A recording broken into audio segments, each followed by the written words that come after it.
All right. It is that time. So, what is your big takeaway from this episode?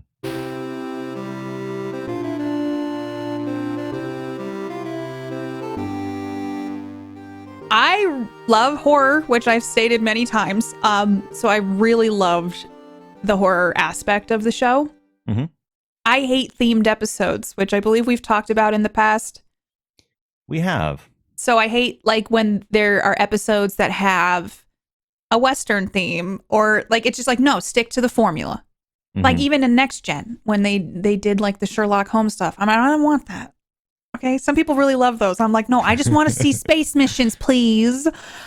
So with this, I realized I don't hate horror-themed episodes.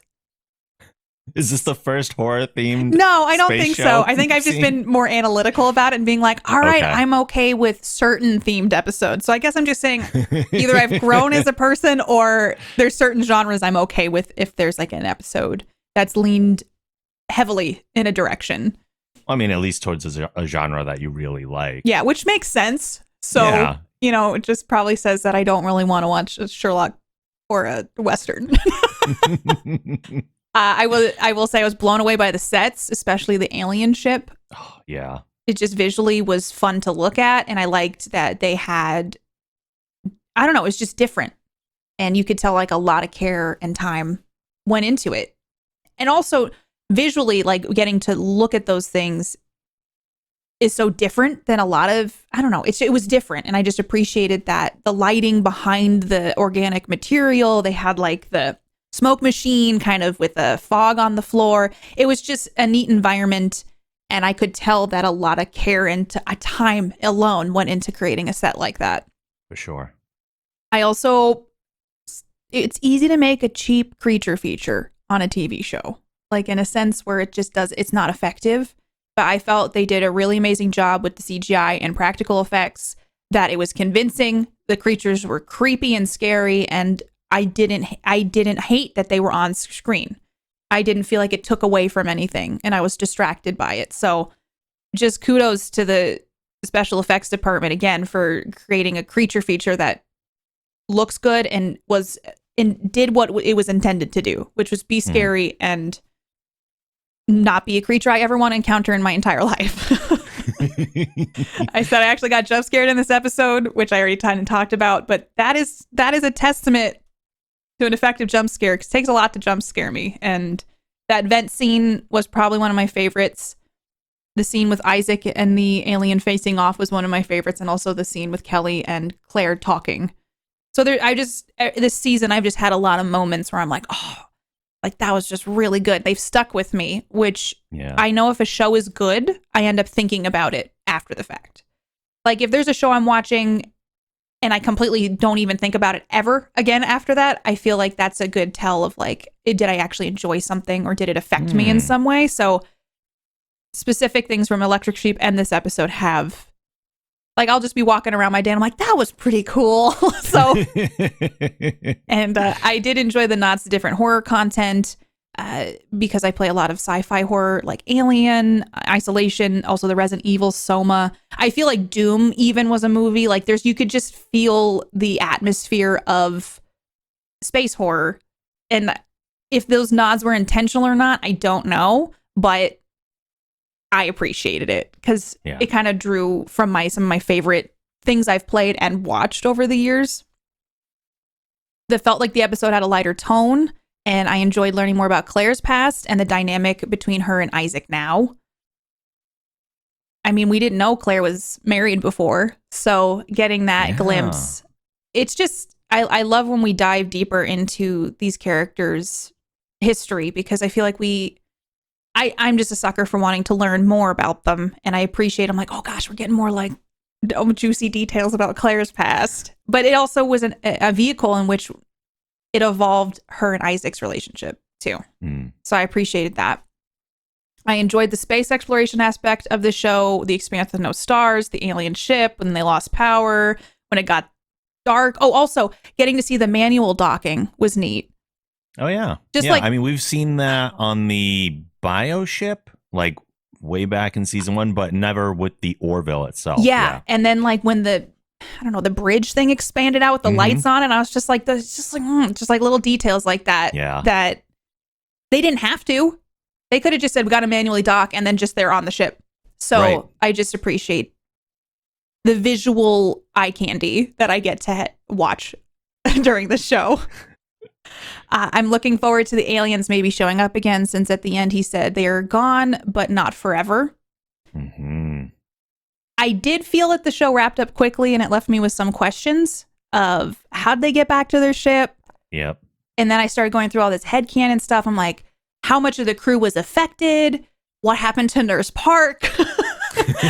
He's fine. We established this. Oh yeah, he's fast runner. So he's a fast runner. He's just in a vent. He hasn't just come out of the vent yet. Exactly. But I wanted to know about like the toll it took on the crew, because it was kind of a traumatic thing to happen. Yeah. And then also, my brain was like, did they go on the outside of the ship, and then like the ship pulled up next, and I like jumped onto the other ship? Like I was trying to figure out like how did they get there? And I thought Claire might be more upset about what happened. But I guess it has been 25 years, so maybe not. Yeah. I'll get into something about that in my metaphorical deep diving. Okay. But because I do feel like it was a pretty messed up thing that happened, but I wonder, you don't really fully process those things immediately after sometimes. That too. So maybe it was just like I'm fine, but maybe she won't be fine in a week. And maybe that's very possible. But it also seems like she did resolve that relationship, and she seemed grateful that she got to see him one last time. Right. But that doesn't take away the fact that you watched him transform into a spider bug man That's also right true. before your eyes. So overall, I really enjoyed the episode. I've really liked the writing so far this season. The dialogue and discussions between characters, I feel like has been more thought-provoking and philosophical, which is one of my favorite aspects of like this specific genre. It's just having discussions that are more than surface level. So I feel like that's been upped this season, or I'm just, noticing that more. And then plus when you throw horror into it, I'm just like, I'm sold. Thank you for, checking all the boxes for me.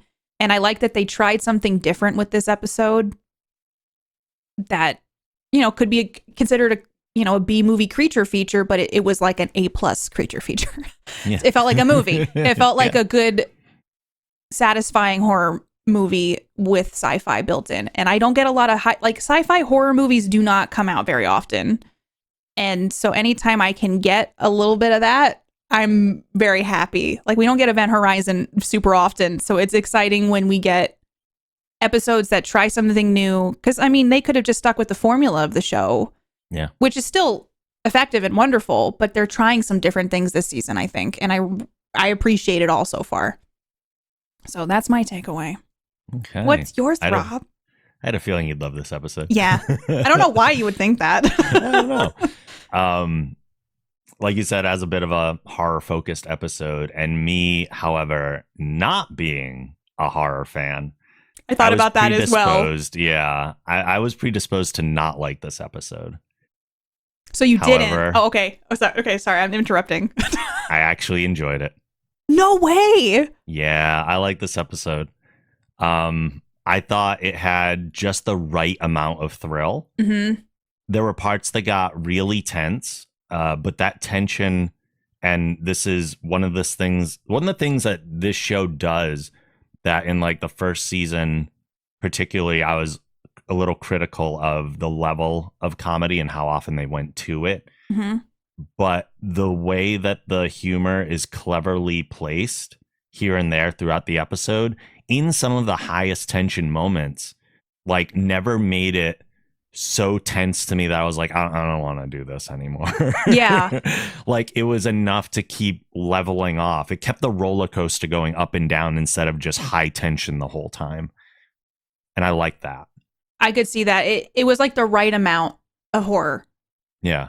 It didn't lean too gross into body horror, and it didn't lean too hard. Which also would have really grossed me out. Yeah. So I feel like in general, they found a good balance that it's accessible to people who don't go out of their way, like me, to watch like a horror movie. Yeah. You know? Because even there's sometimes I'm watching stuff where I'm like, okay, that's a little too much. And I did appreciate they didn't push it over the edge, which you easily can do in horror. Yeah, for people that are like super pure hardcore horror fans, they might find some of those tension breaks frustrating, but I found it made the episode like super palatable for me. It made sense for the Orville though. If Yeah, they had like an episode that was just like, oh, this, I think it would have removed some of the essence of what the Orville is. I agree. So yeah, I think they did. Like, that's why like they did something different, but they did it in an Orville way. Yeah. Yep. The two that kind of come to mind most prominently for me are like I mentioned Bortus's line earlier of like the prepared for the sniffles. That was fantastic. The other one that cut the tension perfectly is the part where Kelly's trying to get the power cell out of the blaster. And they're like, Oh well, if you yeah, did it right, it would just pop right out. And that was a great bit. Gordon and Ed both did. Yeah, that was a. I can understand Kelly's frustration. Yeah. Such a good bit though. As you mentioned, absolutely stunning makeup work here. Yeah. Completely insanely well done. Not only with Paul's progressing mutation and like the different levels of that, but also the full body aliens. We talked the whole time about how confident they would have to be in their creature design to allow these things to be fully seen and have them still be realistically effective and scary. Mm-hmm. And there are both of those things. And for me, I'm very thankful that they're not overly gross either. Like they're just creepy and gross enough, but like I'm someone who's easily grossed out by a lot of things in horror movies, and these were not overly gross. They weren't like dripping ooze out of their mouth the whole time. They just spit it and that was it, and I appreciated all of that. Yeah, like in the Alien movies, Geiger, like the inspired art and stuff, like everything is like wet all the time. Yeah, and like, you know, the aliens are just like, there's just goo and stuff, and so like the grossest part I think of this episode was the acid. Yeah, like being spit on it, but then it created that transformation. The like real time mutation of the crewman. It was gross, but it wasn't like all like pustule and like super awful like that. So yeah, I could watch all that and be okay. I didn't have to be a tremendous baby. Yeah. But lastly, I didn't pick up on any major message being delivered here, but as we've said in the past, that is not necessary for every episode. Like some are allowed to just be fun or thrilling and have that be the reason we're going on the journey. But if I was going to go out on a limb and try to pull out some sort of metaphorical message from the story, it would be something along the lines of heed the warnings of the past. And that kind of works in two different ways with this episode, I think. One is that the Krill had decided a long time ago not to enter that region of space, and they warned the Union to stay away. But the Union did not listen to the Krill's past experience and put themselves in tremendous danger as a result, writing it off as, oh, their mumbo jumbo means nothing. Yeah.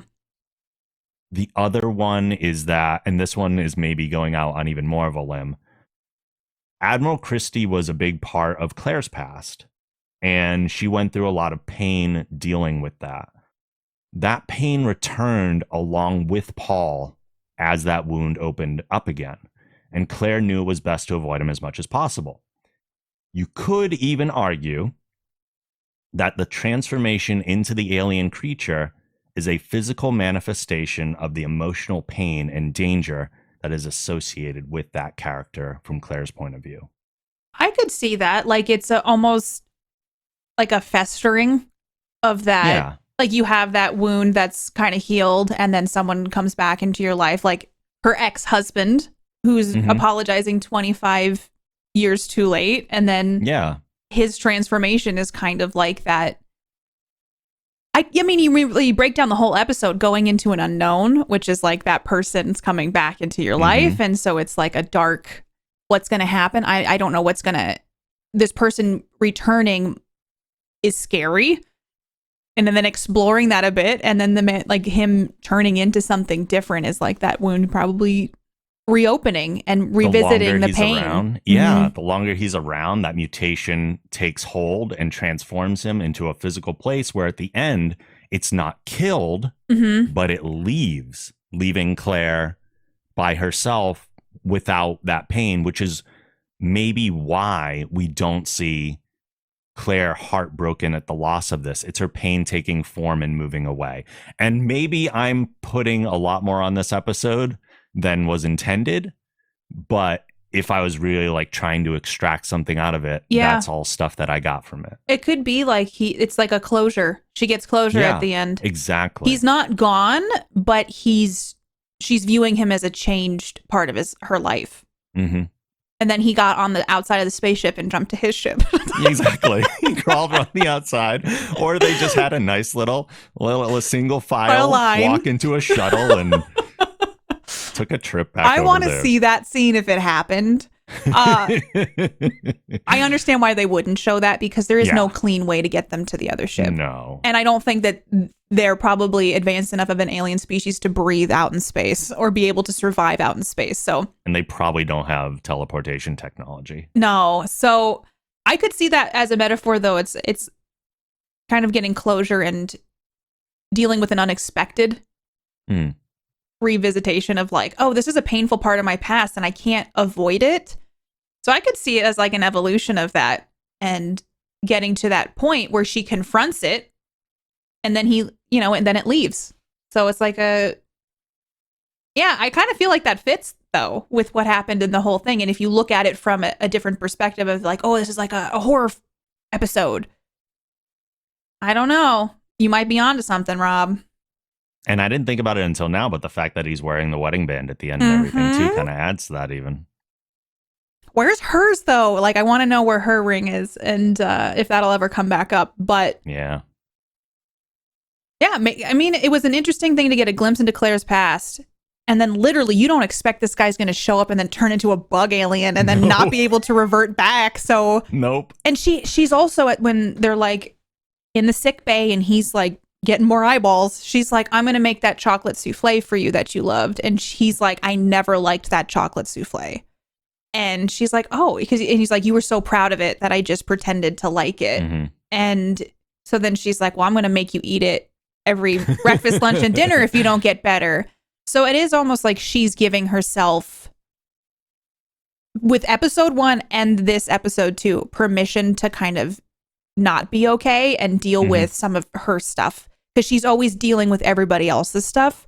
Very true. So I do wonder if that's a through line of just, I feel like we're already seeing a lot of character growth in certain characters this season so far and getting more depth to issues in their lives that, her and Isaac is probably very complicated, and we're seeing the aftermath of what happened with the Kalon and how it is affecting Claire.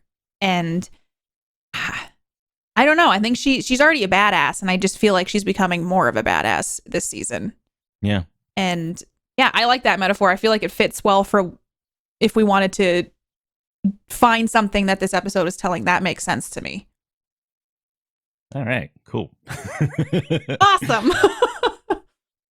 Well then, before we get out of here, we have one more thing to do, because Katie's husband Mark is also a big fan of the Orville and always leaves us with his 1-sentence review.